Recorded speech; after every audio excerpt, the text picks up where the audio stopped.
You're nothing but a burden." My father-in-law's words hit me like a slap across the face. I was standing in their pristine kitchen, still in my scrubs after a 12-hour shift at the hospital, holding a casserole dish I'd made for their anniversary dinner. My hands were shaking, not from the weight of the dish, but from exhaustion. He didn't ask how my shift went, didn't ask if I'd eaten, just stood there with his arms crossed, looking at me like I was something he'd scraped off his shoe. "Hi, my name is Rachel. I'm 31 years old, and for 6 years, I wasn't a daughter-in-law. I was an ATM with a pulse." Before we continue, I want to know where you're watching from right now. Your kitchen after a long day? A quiet bedroom where you finally have space to think? Or maybe your car, stealing a few minutes of peace before you go inside? Echoes of Life is here with you. And this story might hit closer to home than you expect. When I married Daniel at 25, I thought I was marrying just him. I didn't realize his father came as part of the package deal, complete with demands, expectations, and a wallet that stayed permanently closed. Frank Mitchell wasn't just traditional. He was a master manipulator wrapped in a cardigan and a smile that never reached his eyes. Daniel's mother had passed away when he was 16, and Frank had raised him alone. Or that's what he told everyone. What he actually did was raise a son who couldn't say no to him. The wedding should have been my first clue. Frank insisted on inviting his entire golf club, over 80 people I'd never met. When I suggested we might want to keep it smaller, Daniel squeezed my hand and whispered, "Just this once." He's so excited. The photographer bill came to $4,800. Frank had upgraded the package without telling us. Daniel paid it without blinking. Our honeymoon fund disappeared into prints we'd never hang. Year 1 of marriage, Frank's car broke down. Not old age, not an accident, just broke down. He called Daniel at 11 p.m. on a Tuesday. By Friday, we'd co-signed a loan for a brand new Lexus. "Just until I get my retirement sorted out," Frank promised, his voice warm and grateful.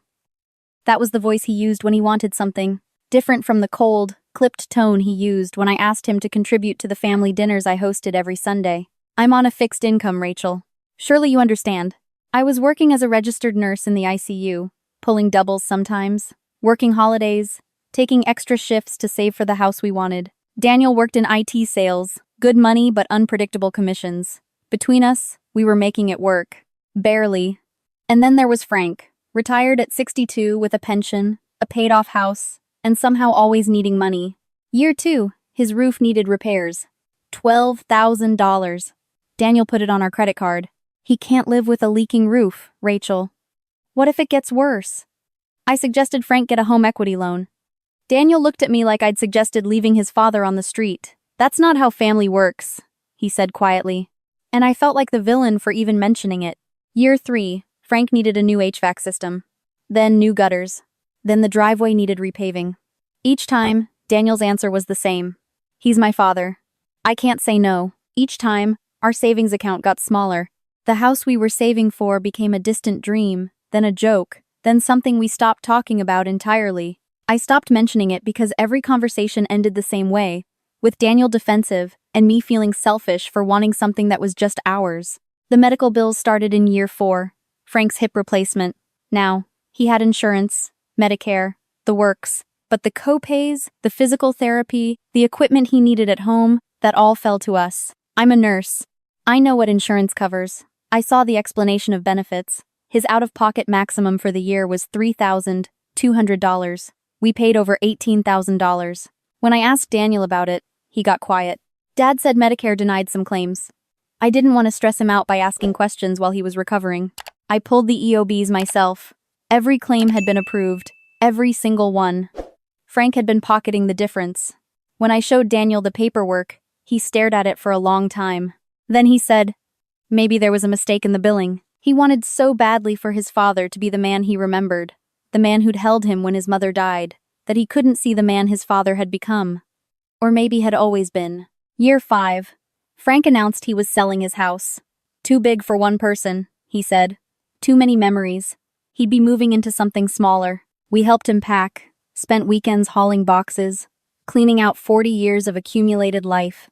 The house sold for $380,000. Frank moved into a nice 2-bedroom condo. Daniel asked once, carefully, if maybe Frank could pay us back for some of the loans, just whatever he felt comfortable with. Frank's face went hard. I spent everything I had raising you alone. Your mother's medical bills nearly bankrupted me. I gave you everything. And now you want to nickel and dime me when I'm trying to downsize my life? Daniel never asked again. But here's what I found out later, much later. Frank's wife, Daniel's mother, she'd had excellent insurance. Her medical bills had been almost entirely covered. And Frank hadn't been broke after her death. He'd had a $200,000 life insurance policy on her. He'd just never told Daniel. He'd let his teenage son believe they were struggling, that every penny was precious, that asking for anything was a burden. He'd trained Daniel to feel guilty for existing, and now he was doing the same to me. My birthday came and went that year. Daniel forgot. He was stressed about work, about his dad's move, about the $31,000 in credit card debt we'd accumulated. I didn't say anything. What was the point? But Frank remembered. He sent a card. Inside, he'd written, "Happy birthday, Rachel. You're so lucky to have a husband who works so hard to provide for family. Some women don't appreciate what they have. No gift, just a reminder that I should be grateful for the privilege of funding his retirement." I started documenting everything, not because I had a plan, but because I felt like I was going crazy. Every payment, every request, every time Frank said he couldn't afford something and then showed up with new golf clubs or talked about his cruise to Alaska, I kept spreadsheets. I kept receipts. I kept the texts where he'd ask Daniel for money. Always with the same script. I hate to ask, but followed by an amount that was never as small as he claimed it was. The breaking point came on a Tuesday night. Daniel came home and told me his father needed help with property taxes on the condo. $4,200. Due in 3 weeks. I was tired. I'd worked 4 12-hour shifts in a row. I'd held the hand of a 23-year-old woman while she died because her family couldn't get there in time. I'd watched a father say goodbye to his 6-year-old son. I had nothing left. And Daniel was asking me to find $4,200 for property taxes on a condo his father owned outright, when we were living in a rental apartment because we couldn't save for a down payment. I said no. For the first time in 6 years, I said no. Daniel stared at me. "Rachel, it's his home." I took a breath. "He has $380,000 from selling his house. Where is that money?" Daniel's jaw tightened. "That's none of our business. That's his retirement." I felt something crack open inside me. "We don't have a retirement, Daniel. We have $47,000 in debt. All of it for your father.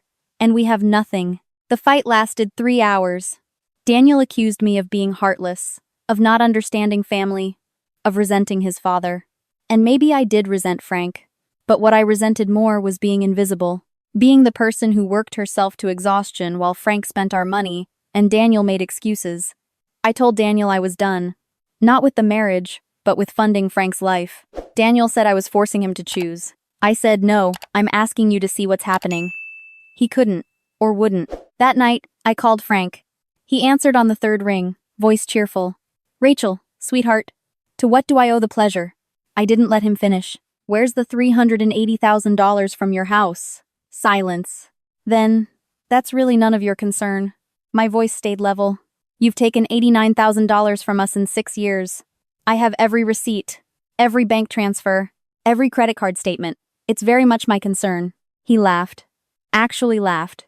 "Daniel gives me that money willingly. He's a good son. Maybe if you were a better wife, you'd understand what family means." I closed my eyes. "Family doesn't bleed each other dry, Frank. And you know what? I'm done." He made a sound like a scoff. "You can't cut me off. Daniel won't let you." I said 3 words. "Watch me try." Then I hung up. If this were your life, if someone in your family had taken nearly $90,000 from you while calling it love, what would you do? Comment 1 if you'd keep the peace and stay silent. Comment 2 if you'd fight back and protect what's yours. The next morning, I opened a separate bank account. One with just my name. I changed my direct deposit from the hospital to route into that account. I didn't tell Daniel yet. I needed time to think. I'd been married for 6 years and suddenly realized I had no idea what my financial picture even looked like anymore. Everything had been ours, and ours had become Frank's. I pulled our credit reports, all 3 bureaus. What I saw made my stomach drop. The $47,000 I knew about was just the credit cards. There was a personal loan for $15,000 I'd never seen. A line of credit for $8,000, both in Daniel's name, but tied to our joint assets because we were married. I called the bank. The personal loan had been taken out 8 months ago. The line of credit, 14 months ago, both for Frank. Neither one had Daniel told me about. When Daniel got home that night, I had everything printed out. Spreadsheets, bank statements, loan documents, credit reports. 6 years of our financial life laid out on the dining room table like evidence at a crime scene. He stood in the doorway, still in his work clothes, and just stared. "What is this?" His voice was quiet, already defensive. I kept my voice steady. "This is $70,000 you didn't tell me about. On top of the $47,000 I already knew about. That's $117,000 to your father in 6 years. Daniel's face went pale. "I was going to tell you. He needed help and I didn't want you to worry." I felt something cold settle in my chest. "You didn't want me to worry? We're drowning in debt and you didn't want me to worry?" He moved toward the table, hands up like he was approaching something dangerous. "Rachel, please. He's all I have left of my family." I looked at him. Really looked at him. What am I then? He didn't have an answer for that. And in the silence, I understood something I'd been avoiding for 6 years. I was never going to be enough. Not as long as Frank's voice was louder than mine. Not as long as Daniel's guilt was stronger than his love for me. I wasn't asking him to abandon his father.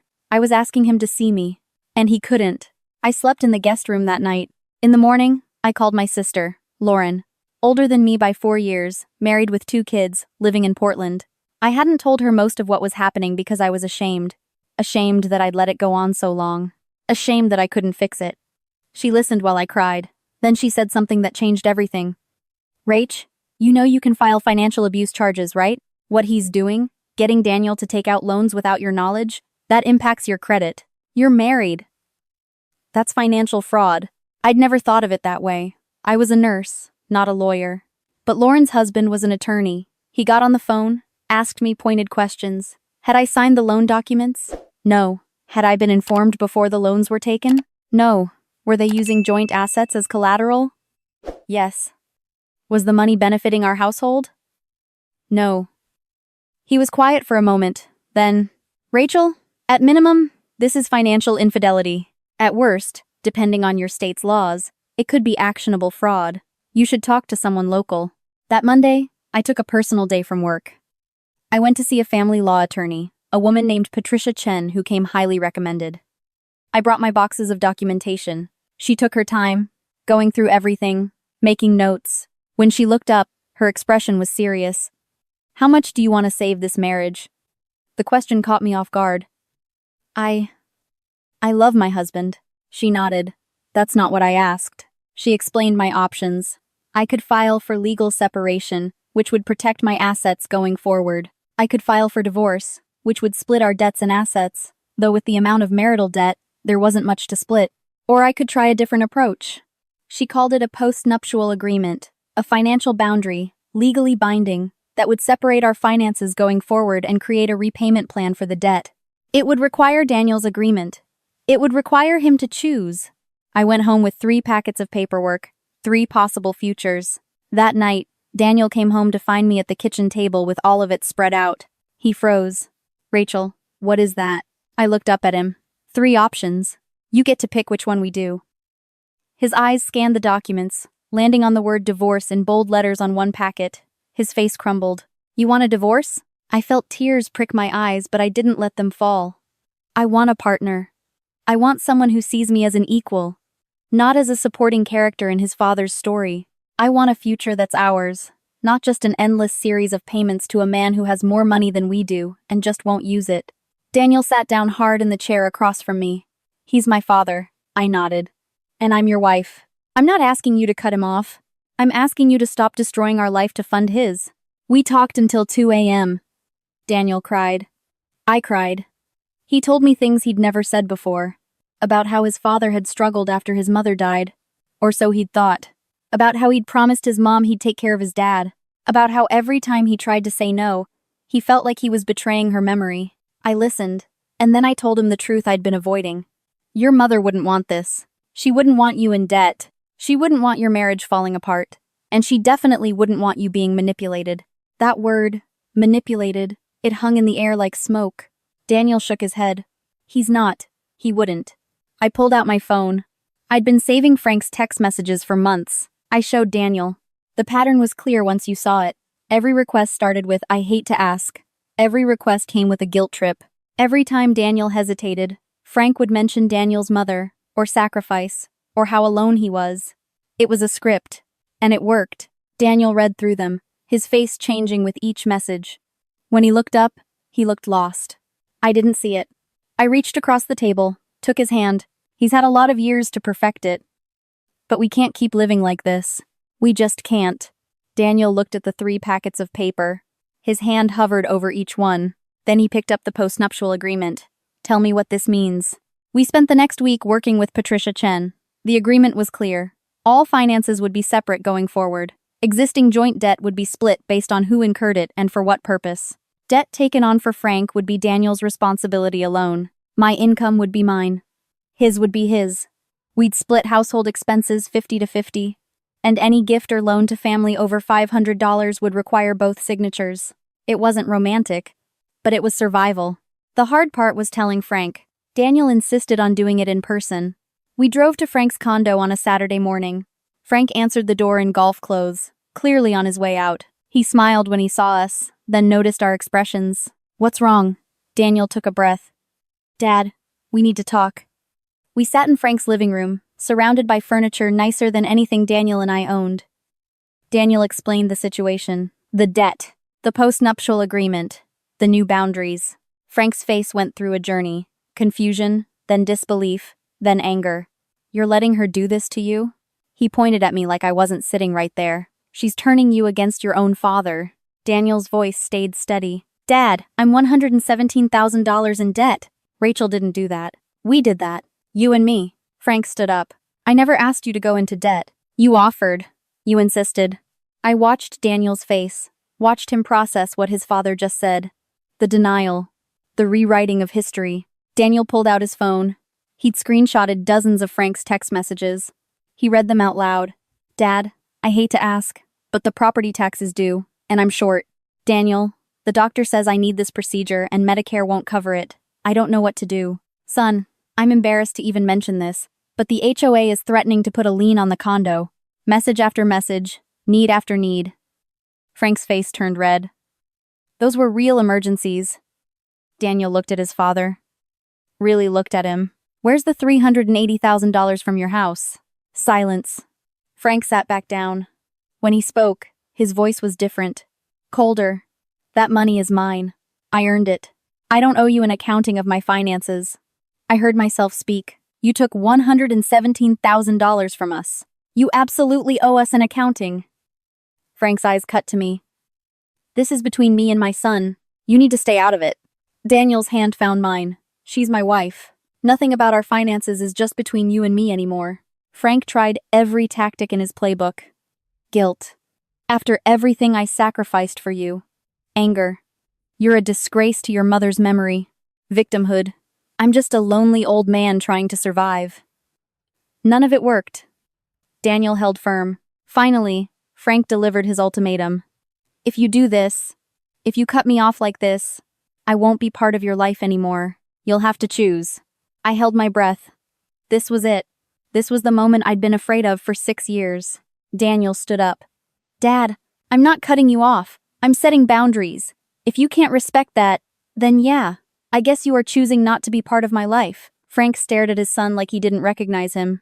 We left. In the car, Daniel's hands shook on the steering wheel. I didn't say anything. Just sat with him while he processed what had just happened. After a long time, he said, Did I just lose my father? I squeezed his hand. No. You just stopped letting him steal your future. The next few months were brutal. Frank didn't call, didn't text, radio silence. Daniel struggled with it. Some days were harder than others. I found him once, late at night, looking through old photo albums, pictures of him and his dad, fishing trips and baseball games and high school graduation. He wasn't always like this, Daniel said quietly. I sat next to him. Maybe not, but this is who he is now. And we can't set ourselves on fire to keep him warm. We started marriage counseling. Our therapist, Dr. Morrison, helped us untangle 6 years of patterns. She explained enmeshment, how Frank had blurred the boundaries between his needs and Daniel's identity. She explained financial abuse, how it doesn't have to be malicious to be damaging. She explained codependency, how Daniel's fear of losing his father had made him lose himself. It was hard work. Some sessions, we left feeling closer. Some sessions, we left in separate cars. But slowly, things started to shift. We paid off one credit card, then another. We created a budget that was ours, not dictated by Frank's emergencies. We started talking about the future again. Small things at first. Maybe we could take a vacation next year. Maybe we could start saving for a house again. Maybe wasn't much, but it was more than we'd had. 6 months after our confrontation with Frank, Daniel's phone rang. It was late, almost 10 p.m. The caller ID showed Frank's number. Daniel looked at me. I nodded. He answered, "Dad?" Frank's voice was different, smaller. "Daniel, I need to talk to you. Can you come over?" There was something in his tone. Not manipulation. Something else. Daniel said, "I'll be there in 20 minutes. We drove in silence. When Frank opened the door, I barely recognized him. He'd lost weight. He looked older, smaller. He invited us in. The condo looked different too, less cluttered. Some of the expensive furniture was gone. Frank sat down heavily. "I sold some things," he said without preamble. I've been thinking about what you said, about the money." He pulled out an envelope, handed it to Daniel. Inside was a check. $50,000. Daniel stared at it. "Dad, what is this?" Frank's voice cracked. "It's not enough. I know it's not enough, but it's what I can do right now without completely draining my accounts. I didn't realize, I didn't see what I was doing to you. To both of you." He looked at me for the first time. "Rachel, I owe you an apology. I treated you like an obstacle instead of like my son's wife, like my family." I didn't trust my voice, so I just nodded. Frank continued. "After you left, I was angry. I told myself you were both being ridiculous, ungrateful. But then I sat here, alone, and I realized I'd pushed away the only family I had left because I couldn't admit I was wrong. My therapist?" He paused, looking embarrassed. "I started seeing someone. She helped me see the pattern, how I'd been using your mom's death as a weapon, using your guilt to control you." Daniel's voice was thick. "You're in therapy?" Frank nodded. "Twice a week. I don't know if it's too late, if I've damaged things too badly, but I want to try, to do better, to be better." He looked at both of us. "I'm not asking you to forget what happened, or to trust me right away. I know I have to earn that back, but I'm asking for a chance." We didn't accept immediately. We told Frank we needed time to think. We took the check home and sat with it for a week. We talked to Dr. Morrison. She warned us that change is slow, that one gesture doesn't erase years of patterns. But she also said people can change, if they're willing to do the work. We decided to move forward cautiously. We cashed the check and put $30,000 toward our debt. The other $20,000 went into a savings account.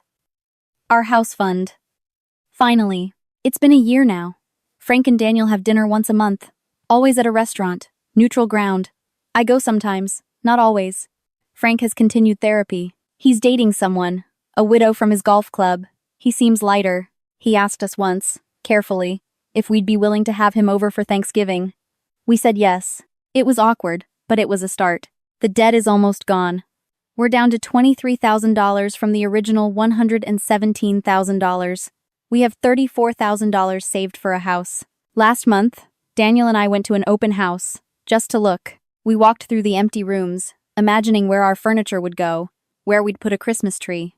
It was the first time in years that our future felt real, instead of theoretical. Daniel still struggles sometimes. Old guilt dies hard. But now when Frank asks for something, Daniel checks with me first. And usually, we say no together. Because we learned that boundaries aren't walls, they're foundations. You can't build a house on ground that's constantly shifting. I think about that night when Frank called me nothing but a burden. How his words were designed to put me in my place. To remind me that I was the outsider. But here's what he didn't understand. I wasn't the burden. His expectations were. His manipulation was. His refusal to take responsibility for his own life was. And the moment I stopped carrying that weight, the moment Daniel stopped carrying it, we could finally breathe. If any part of this story resonated with you, if you've ever been told that love means infinite sacrifice, if you've ever felt like you're drowning while everyone tells you to keep swimming, I want you to know something. You're not selfish for wanting a life that's yours. You're not cruel for setting boundaries. And you're not alone. Please like and subscribe to Echoes of Life, where we share stories of quiet strength and the courage it takes to choose yourself. Because sometimes, the most loving thing you can do is stop letting someone destroy you.